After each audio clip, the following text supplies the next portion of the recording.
Empresário no ramo de varejo por mais de 20 anos, ele consegue vender ideias e despertar curiosidades em qualquer produto e serviço.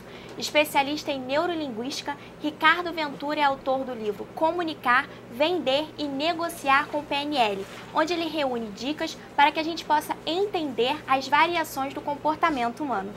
Olá, Ricardo, prazer. Tudo bem? Tudo ótimo. Então, para o pessoal de casa entender, o que significa PNL?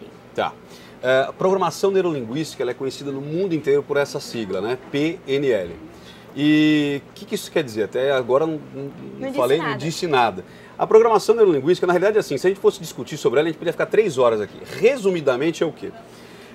Dois caras na década de 70, Richard Bandler e John Grinder, eles perceberam que existia um padrão nas pessoas excelentes.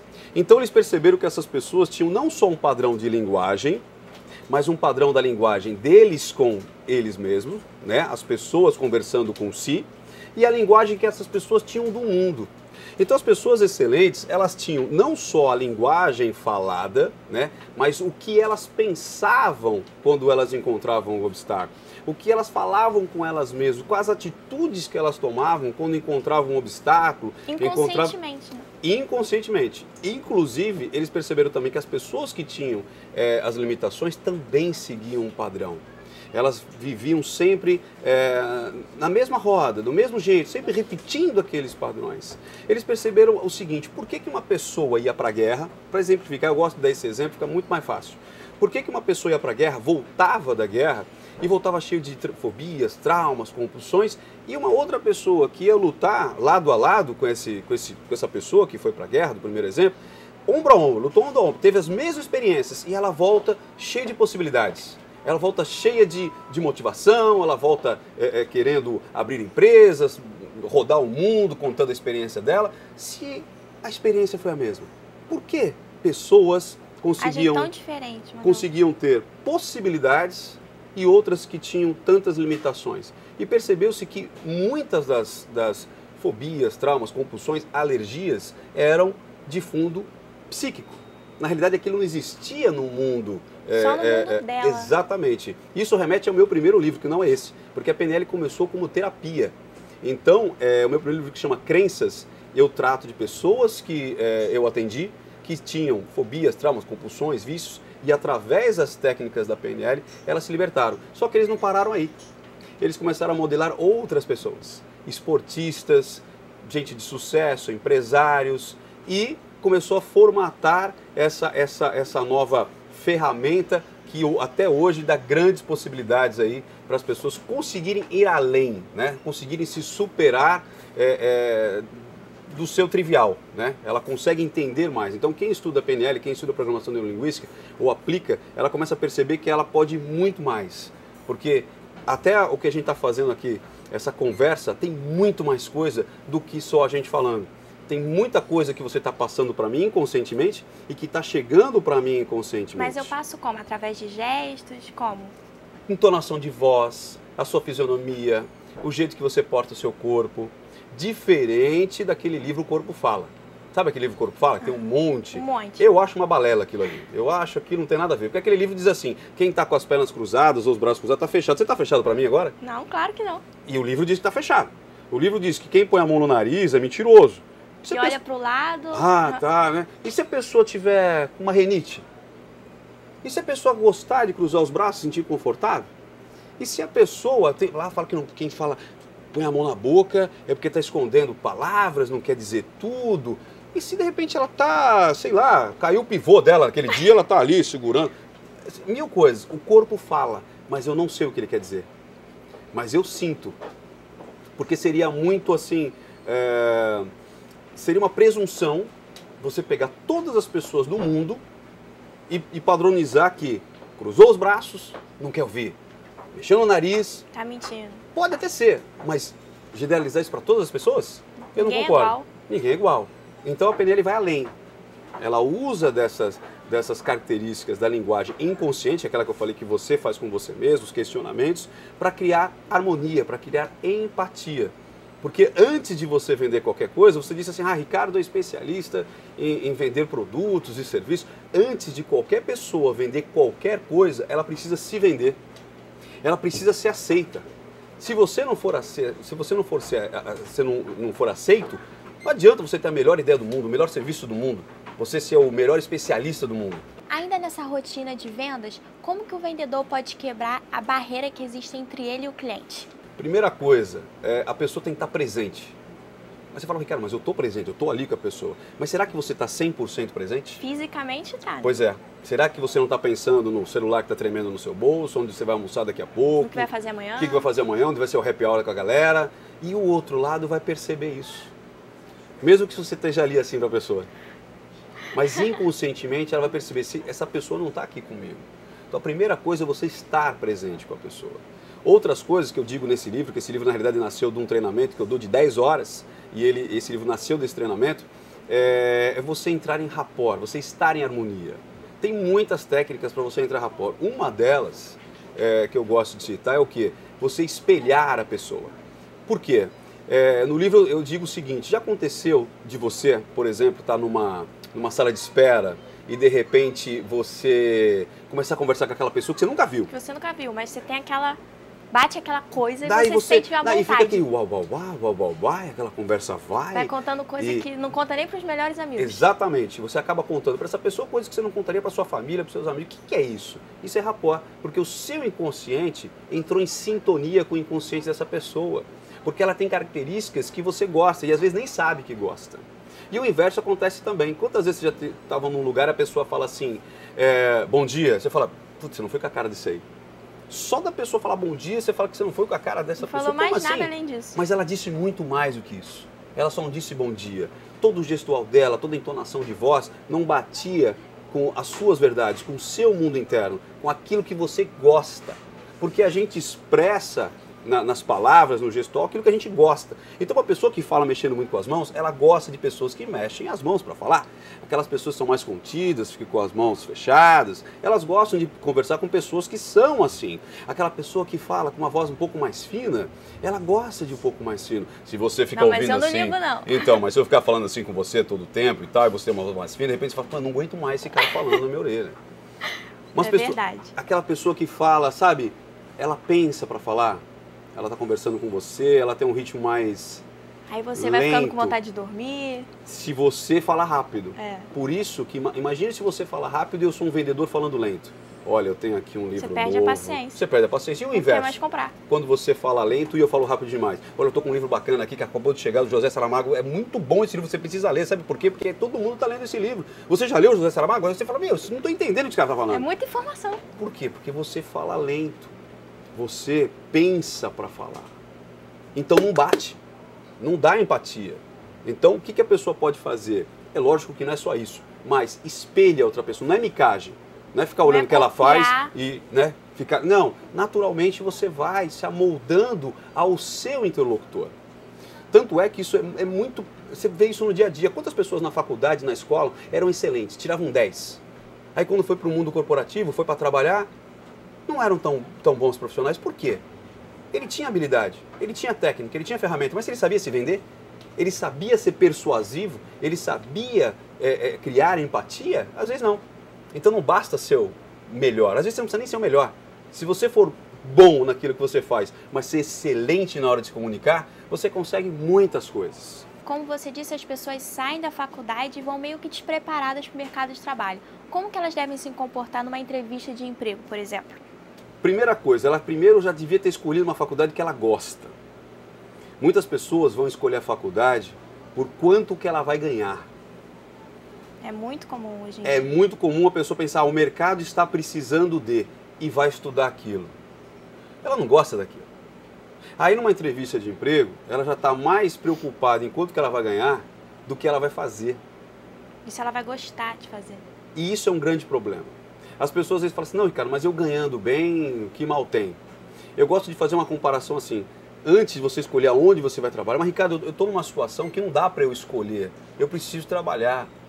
Mesmo assim, eu ainda volto, escolha o que você gosta de fazer. Se você fizer bem o que você gosta de fazer, você vai ser recompensado, você vai ser valorizado. Você vai ser valorizado, porque você faz aquilo com paixão, com amor, com carinho. E mesmo se você não for recompensado naquela empresa, outra empresa vai te pegar. Porque as portas começam a aparecer para quem é bom. Então a primeira dica é essa. primeiro escolha onde você vai trabalhar, é o lugar que você gosta. Vá atrás de uma profissão do que você gosta. O dinheiro é consequência. Outra coisa, seja você. Seja você na entrevista. Não tente criar personagem. Não tente criar personagem, seja você. Outra coisa, entre em empatia com o entrevistador. Isso Como tudo que eu faço isso? Dessa forma. Se o entrevistador é mais sério, eu vou falar mais sério com ele. Se ele mexer com a fisionomia, você falou alguma coisa, ele se interessou, falou, opa, é aqui que eu preciso falar mais. Continue falando aquilo. Se ele fez uma, sabe, você falou, opa, isso aqui eu já corta ali mesmo. Você tem que perceber o que está atraindo, quais são os critérios. E outra, eu acho muito engraçado, a pessoa vai procurar emprego numa empresa e não vai ver o histórico da empresa. Hoje é tão fácil na internet você procurar o que essa empresa quer, o que ela faz, quais são as missões, valores, onde ela quer chegar. Pra não ficar tão perdido, né? Claro, porque quando você vai fazer o vestibular, você não estuda? Claro. Você tem que estudar para fazer... Qualquer prova. Claro. Vamos saber onde eu vou trabalhar, né? Para quê? Porque as respostas saírem de acordo com o que ele quer ouvir. A grande sacada da comunicação não é eu falar do jeito que eu gosto. Existe um clichê que é assim, né? Atenda o outro ou faça com o outro aquilo que você gostaria que fizessem para você, não é isso? Uhum. Coisa mais louca do mundo, né? Quer dizer, eu vou atender você do jeito que eu gosto? Não, eu vou atender você do jeito que você gosta. Então eu vou falar com você do jeito que você gosta de ouvir, do jeito que você gosta que as pessoas se comuniquem com você. E isso não só para entrevista de emprego, mas até no próprio trabalho. Como você conseguir uma promoção, como você conseguir ser visto. O que o seu chefe gosta que falem com ele? Ele gosta de um tom mais sério, de um tom mais de humor, ele gosta de planilhas, ele gosta de relatórios, ele gosta de um PowerPoint, ele gosta de animação, o que ele gosta? Como você disse, seja na loja ou na empresa, alguns cargos sofrem preconceito, como por exemplo o vendedor. Por que você acha que isso acontece, já que a maioria das pessoas passa por essa experiência de venda? Eu já passei por isso, Eu também. Porque, contando uma história rápida, eu conto no livro, quando eu fazia faculdade de administração, então, e à noite. Então a maioria das pessoas trabalhavam.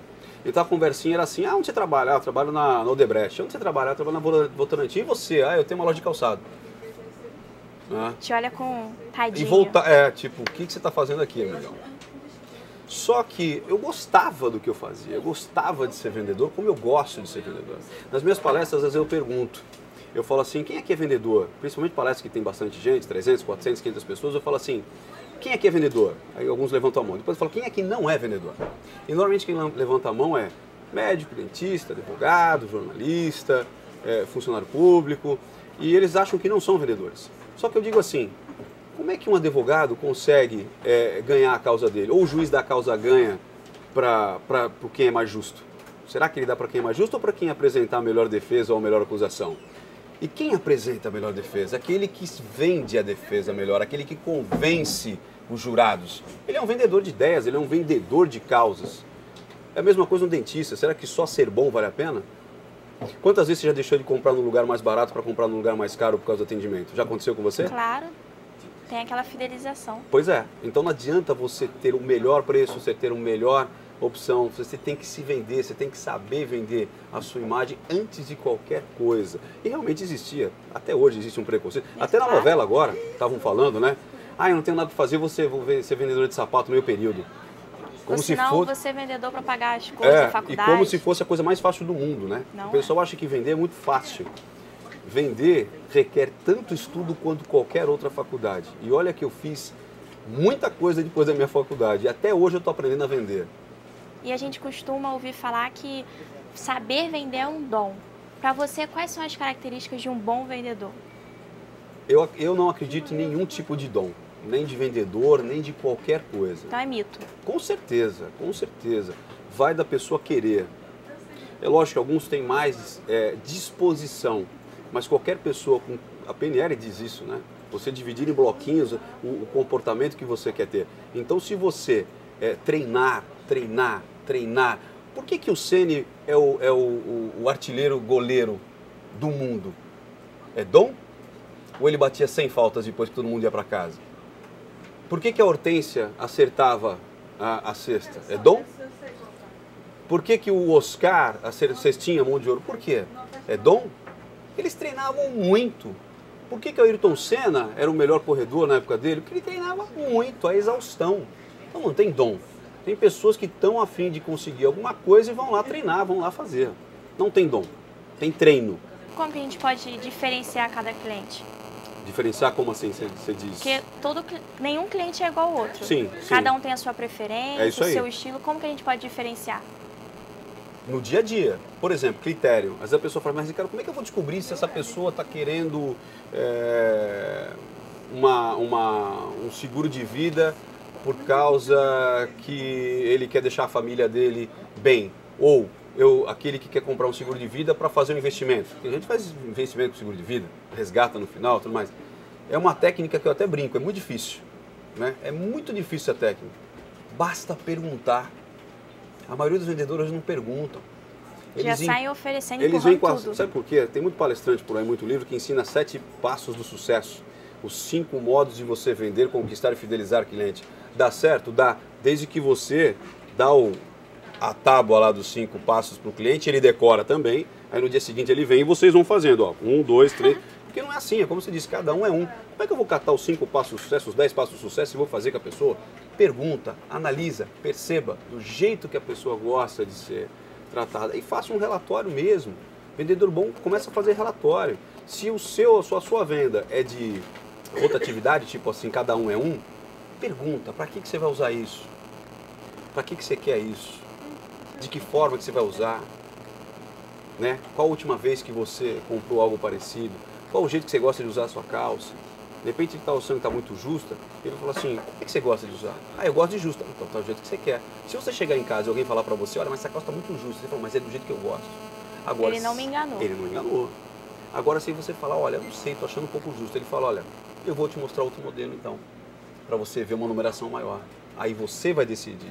O vendedor não pode... O grande vendedor, ele não é percebido. O pior elogio que eu recebia quando eu vendia efetivamente, né, que eu vendi até quando eu estava com mais lojas, quando eu estava com 5 lojas, eu chegava a atender. Algumas vezes eu ia para frente do balcão, eu tive loja de surf, loja de calçado. O pior elogio que eu recebi, sabe qual que era? Alguém falou assim, Ricardo, você é um ótimo vendedor. Eu ficava triste. Por quê? Porque o vendedor não pode ser vendedor. A pessoa tem que sentir que ela está comprando, não que eu estou vendendo. Ninguém gosta que lhe vendam nada. As pessoas gostam de comprar, não que lhe vendam. Então, se eu fui vendedor, eu vendi para você. Eu não posso te vender. Você tem que comprar, você tem que ficar com vontade, de repente, de ir atrás desse livro. Não, porque a pior coisa é você estar na vitrine e já vem aquela pessoa te rondando, posso te ajudar. Pois é. Você fica meio constrangida. Pois é. E se essa pessoa chegasse para você e só falasse assim, bom dia, tudo bem? Não, só estou olhando, fica à vontade. Só estou aqui para te ajudar. Ele não te perguntou nada, ele só falou declinou aí um gesto de educação, né? Falou, olha, bom dia, boa tarde, boa noite, só isso. E como eu disse, o vendedor não tem que vender, o vendedor tem que servir. A pessoa tem que ter a sensação que ela comprou. Você só serviu as necessidades dela. Se você vendeu, você vai ter problema. Bom, Ricardo, quero agradecer por você ter aceitado o nosso convite. Eu que agradeço. Se você quiser deixar algum contato, fica à vontade. Então, para entrar, para descobrir todos os meus contatos, telefone, e-mail, Facebook, Twitter, entre no meu site www.ricardoventura.com.br. Tem tudo lá. Inclusive tem até um livro gratuito, é o De Dentro da Cabeça de Ricardo Ventura. É um livro de mais de 150 páginas em forma de e-book, você vai baixar. Imagina o que vai sair desse livro também, né? Então entra lá, espero sua visita, ok? Obrigado, viu? Ricardo. Foi um prazer estar aqui. Obrigada. Bom, o Café com Letras fica por aqui. Espero que vocês tenham gostado da dica e a gente se vê na próxima semana.